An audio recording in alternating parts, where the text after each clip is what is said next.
Graça e paz. Graça e paz. Vamos falar então sobre o tesouro do coração aquecido, dando continuidade ao nosso estudo sobre o prefácio de Lutero, a Epístola de Romanos. Hoje o nosso tema é justiça. Essa aqui é aquela pergunta que tem nos acompanhado, certo? E a gente também tem falado de uma série de conceitos nesses dias. E o assunto de hoje é justiça. Exatamente. Justiça e fé. Então, O que a justiça tem a ver com a fé? pois é, o que a justiça tem a ver com a fé? A justiça vem pela fé, a gente já viu isso. Sim, falamos sobre a fé na semana passada. Falamos que a fé, a verdadeira fé, ela implica necessariamente numa inclinação para fazer o bem, numa vontade de fazer o bem, e ela necessariamente ela produz as boas obras. Assim como é impossível separar o brilho do fogo do poder para queimar, é impossível separar as boas obras da fé. Justiça é uma fé assim, que produz fruto. A justiça é uma fé assim, que produz resultado. A justiça de Deus, a justiça que vai aos olhos de Deus, leva uma pessoa a oferecer a outros aquilo que ela percebe, que ela está devendo. Ela serve com todos os seus recursos disponíveis. A justiça gera serviço. A fé gera uma justiça desse tipo. A fé produz justiça. E aí o que a gente tem a questão? O que é uma pessoa espiritual? Geralmente a gente pensa a questão espiritual como só dentro do culto, ou a questão espiritual como um assunto para o domingo e para os dias de culto. Mas a definição que Lutero apresenta no seu livro é um pouco diferente. Ele fala de uma espiritualidade que acontece em cada etapa da vida. Desde quando Jesus está lavando o pé dos discípulos, até quando vai pescar. E aí qual é a diferença entre o que é carnal e o que é espiritual? Aqui a definição que o Lutero faz é muito interessante, porque coloca que carnal, essa questão de carne e espírito que se fala tanto, o carnal seria simplesmente aquela pessoa que, quando faz alguma coisa, pensa apenas naquele momento, não pensa no legado que deixa. Ele A vive sua só existência para o atual. momento, é só para si mesmo e é só para aquele momento. Ele não percebe que que ele pode deixar marcas eternas, que é aquilo que ele faz pode ter Influência impacto e influência eternas. longo. Sim. Isto é espiritualidade.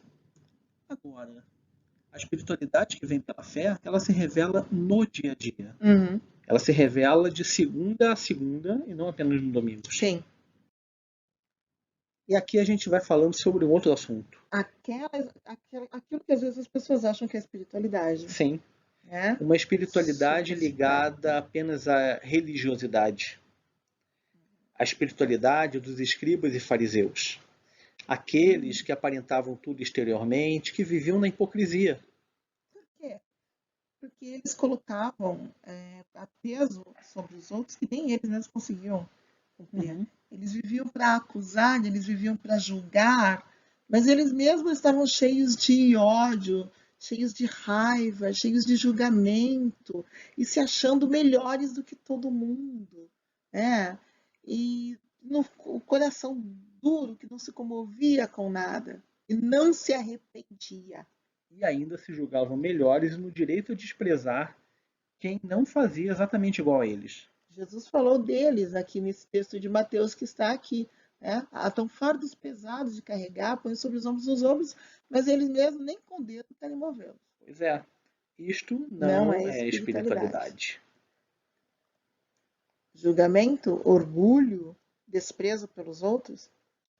Isto não é espiritualidade, não é fé, não é justiça, não serve para absolutamente nada. Há palavras na Bíblia que descrevem o que isso é. Raça de víboras. Raça de víboras. Paulo chega a chamar esse tipo de religiosidade de esterco. Forte, né? Foge disso, tá? Como está escrito, não há um justo, nenhum sequer. E o que a gente aprende, antes de mais nada? Ninguém é justo por si só. É como tentar jogar a cordinha para cima. Olha.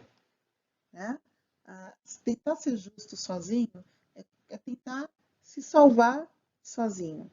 É aquela ilustração que o Alessandro fez. Está lá se afogando, tem um helicóptero passando, a E pessoa tenta tentando jogar a jogar a sua corda para o corda, alto. sua linda e bela, decorada corda que chama a atenção, mas que não serve para nada porque ela nunca vai conseguir chegar até aquele Chegar helicóptero. ao ponto Mas a pessoa é ancorar para a tão salvação. orgulhosa que não consegue pegar a corda que está estendida exatamente onde ela está.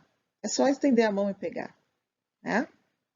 A lei não serve exatamente para eu dizer, eu cumpro a lei, então eu sou bom.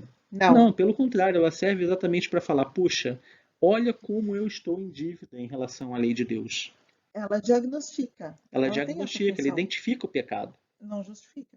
Ela não trata. Ela faz um diagnóstico. E aí o que acontece? Todos são pecadores. Diante de Deus, nós somos todos iguais. Todos somos pecadores. Todos. Mas, tendo sido justificados, o que a gente vê em Romano, no texto de Romanos? Que tendo sido justificados pela fé, nós temos paz com Deus. Ou seja, pela fé, quando eu aceito essa corda que me é enviada, e não quando eu apresento as minhas belas cordas enfeitadas, achando que elas vão chegar a Deus. As minhas Por obras. meio de nosso Senhor Jesus Cristo.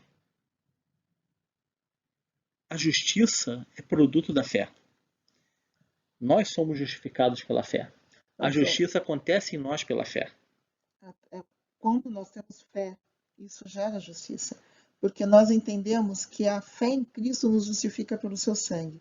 Esse sangue que é derramado, Deus se derrama por absolutamente todos. Não foi um pouquinho mais para uma etnia, para uma cor, para uma classe, para uma conta bancária. Ou para um pessoal que fosse melhorzinho. Não.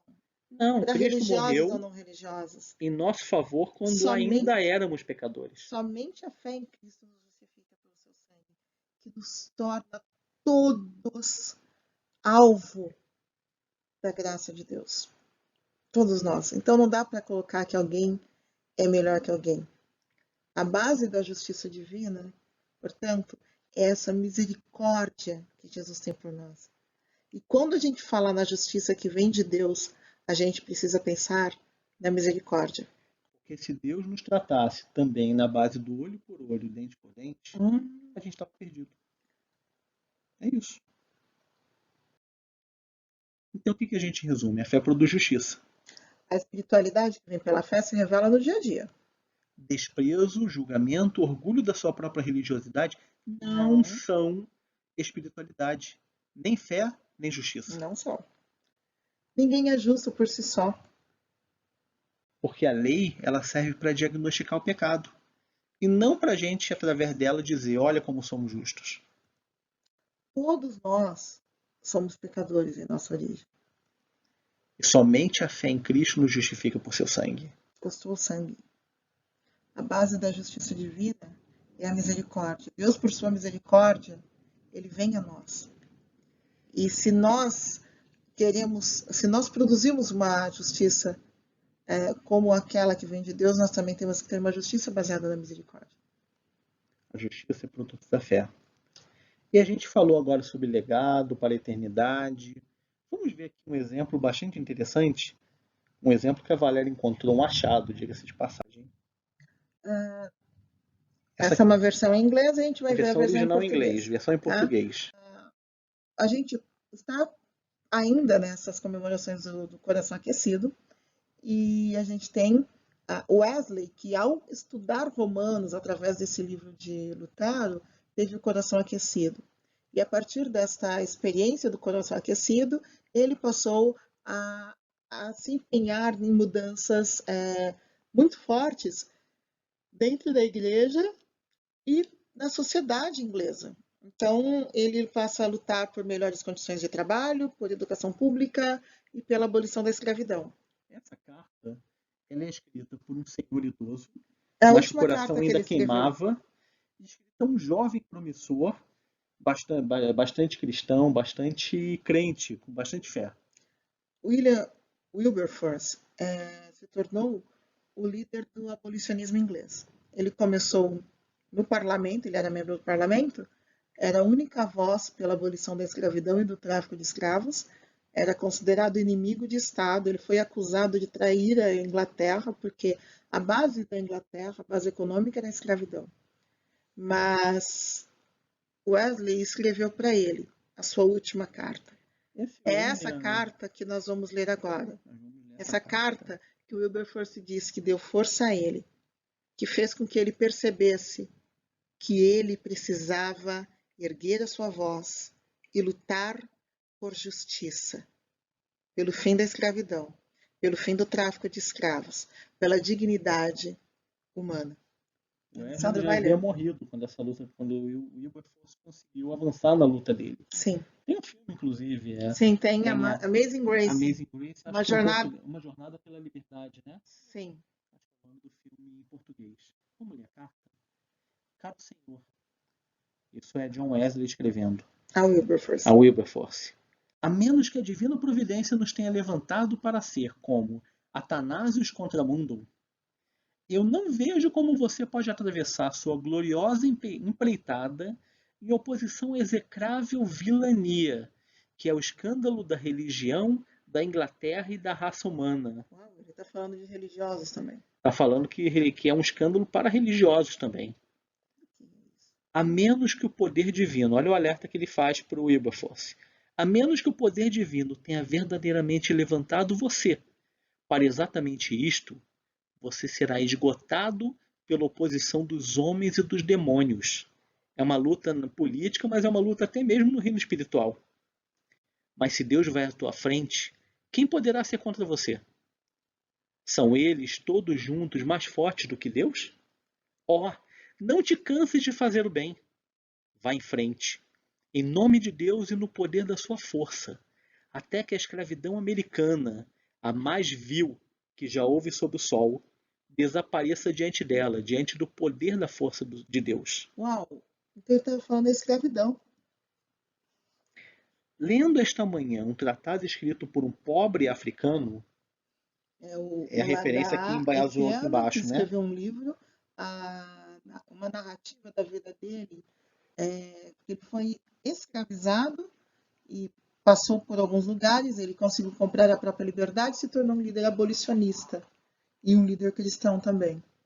Lendo esse relato, esse tratado, eu fui particularmente abalado pela circunstância que um homem que tem a pele negra, sendo injustiçado ou ofendido por um homem branco, não pode ter reparação. Há uma lei em nossas colônias de que a palavra de um negro contra um branco não vale nada. Que vilania é essa? Naquele momento, Wesley já reconhecia um fenômeno que a gente ainda tem até hoje. Que racismo é vilania. Que racismo é vilania. E ele percebia e ele se indignava porque a voz de um negro não tinha o mesmo peso que a voz de um branco. Que ele, que tem guiado você desde a juventude, possa continuar a fortalecê-lo nisto e em todas as coisas. Esta é a oração, meu caro, de seu estimado servo, John Wesley. Essa é a espiritualidade que transforma. Esta é a fé que produz justiça. E a gente está falando aqui de justiça social. Wilberforce lutou por décadas até ver a abolição chegar, alimentado por esta carta de um coração que queima pela justiça porque tem fé e percebe quem é diante de Deus, alvo da justiça e da misericórdia de Deus como todos nós. Vamos deixar aqui algumas questões para reflexão? Sim. O que é justiça para você? Em que ela é igual à justiça de que fala a Bíblia? No que é diferente? Por que na vida do discípulo de Jesus a fé e a justiça andam de mãos dadas? Olhe para que o Senhor produza em você um verdadeiro desejo por justiça. Que o Senhor nos abençoe e faça de cada um de nós pessoas com coração aquecido. Coração de fé, que produz justiça. Justiça para Jorge, para João Pedro, para Miguel, para todos nós. Amém. Amém. Se você quiser nos conhecer melhor, nós temos aqui o endereço da congregação em Vila Esther, onde nós estamos. Está fechada na pandemia. Está fechada atualmente. Mas depois teremos prazer em recebê-lo. Tem também as nossas páginas das redes sociais, a página da nossa Igreja Central, que transmite os cultos pela internet, e o site onde você pode procurar uma igreja metodista mais próxima de você, seja aqui no estado de São Paulo ou em todo o Brasil. Obrigada. And we can talk in English if you want. Or possiamo parlare in italiano anche. Ciao. Ciao, bye.